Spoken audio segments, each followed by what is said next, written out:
at a university for a few years now, so I forget how politically correct it can be. And of course, it's gotten worse since I was in college. And of course, I went to school in Alberta, which is less politically correct than elsewhere. Joining me now in studio is our friend Samuel Greenfield. You are a fourth-year journalism student here in Toronto at Ryerson in 2013. I can't imagine a more politically correct place than that.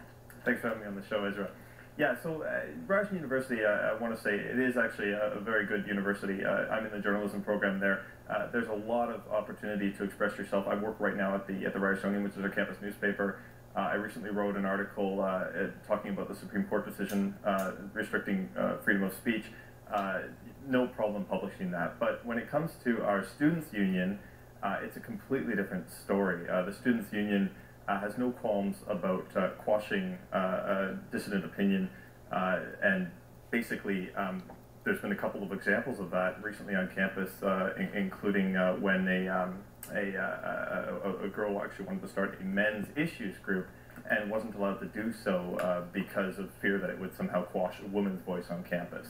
Now, of course, there are a gazillion official women's voices, I bet, without even looking, that there's an Office of Gender Equity, an Office of Inclusiveness. I bet you that student dues go to a women's center. I mean, I just know this without checking, because that's standard operating procedure on campuses. But you were telling me that a Ryerson student, a woman, wanted to start a men's issues club. Now, what does that mean? She's got issues with men, or she says, well, there's another point of view, and maybe it shouldn't just be feminist all the time? No, actually, what she's saying exactly is that men also have issues, and they need to be discussed. Men. Okay. Now, listen, I mean, if a club, as long as it's not criminal or illegal, I'm for free speech and freedom of association.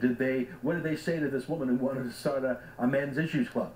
So actually, when she basically began submitting the necessary material necessary for starting her men's issues club, the Ryerson Students' Union responded by passing a number of amendments to their policy manual. So she was probably kosher to do it, but as soon as they got wind of her application, they changed the rules? Is that what you're saying? So they stonewalled her, essentially, is I think it is fair to say. Now, do you need permission to start a club? I mean, why do you need anyone's approval? Why don't you just hang out with who you like? Is it in order to book rooms and things like that? Like, why do you even care what a bunch of politically correct ninnies have to say? Well, that's a very good point. You could form a group, an underground group, if you wanted to, and you could still book out campus space, as far as I'm concerned. But in this particular case, you would be eligible for funding from the Ryerson Students' Union, and you could use that money to help host your events, bring in guest speakers. So basically, the Students' Union taxes everybody, all the students, through student fees, and then they give it out to the club. So it's basically a matter of money. Yeah, so they basically redistribute income from the students to particular interest groups on campus, which would be fine, except for the fact that in this case, clearly they're not doing so equally. Have you ever reached out to our friend John Carpay?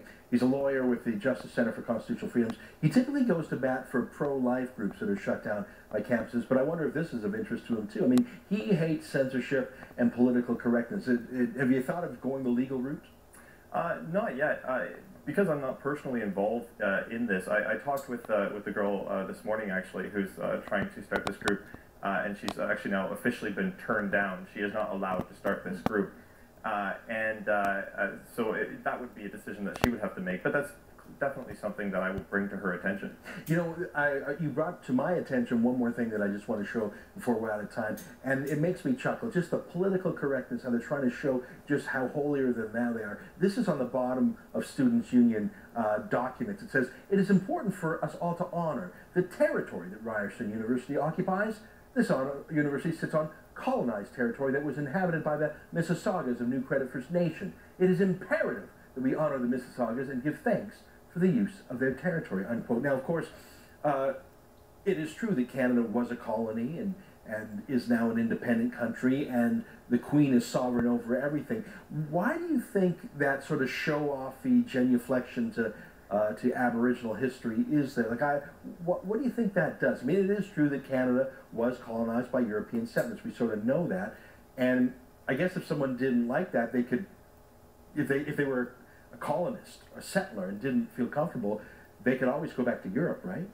Yeah, I think the problem with a statement like that is I think it's basically an excuse. Rather than actually getting off their bums and doing something to actually help the First Nations people, if indeed they do require help in a way that the Ryerson Students' Union could assist in, they choose to basically peddle off what I would call soft left-wing activism by just coming up with a statement like this. It's like wearing a little ribbon on your lapel or clicking like on Facebook.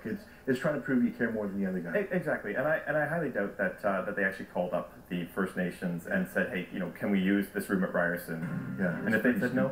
This is Samuel. Thanks for bringing the stupidity to our attention. Campus is always a source for a good cry and a good laugh. Folks, after the break, dispelling the myths of America's wealth inequality, why the numbers don't add up. That's next on The Source.